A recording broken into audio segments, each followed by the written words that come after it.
नमस्कार दोस्तों, आप सभी का हमारे भक्ति एंड फन वीडियो चैनल में स्वागत है। आज मैं आप लोग को सावन पूर्णिमा की पूजा विधि और कथा सुनाने जा रही हूँ।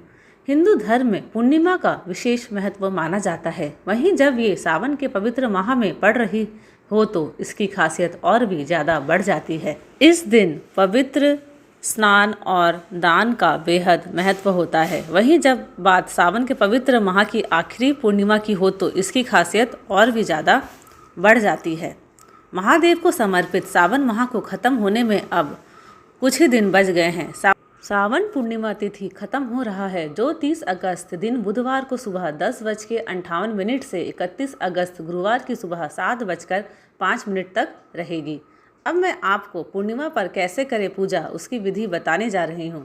सावन माह की आखिरी पूर्णिमा के दिन सुबह सूर्योदय से पहले उठकर किसी पवित्र नदी में स्नान करके नए कपड़े पहनने चाहिए। इसके बाद एक चौकी पर गंगा जल छिड़क कर भगवान सत्यनारायण की मूर्ति या प्रतिमा स्थापित करें और फिर उन्हें पीले रंग के कपड़े, फल और फूल चढ़ाएं।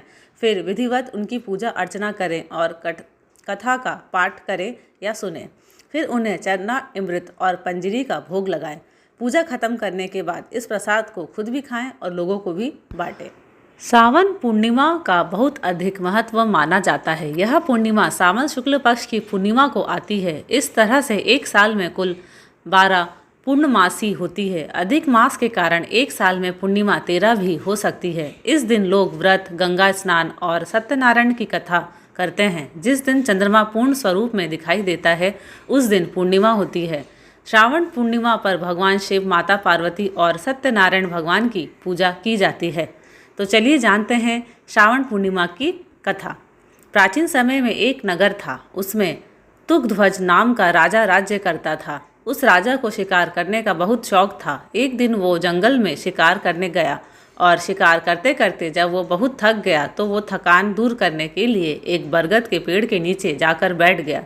वहाँ उसने देखा कि कई सारे लोग साथ मिलकर सत्यनारायण भगवान की पूजा कर रहे हैं।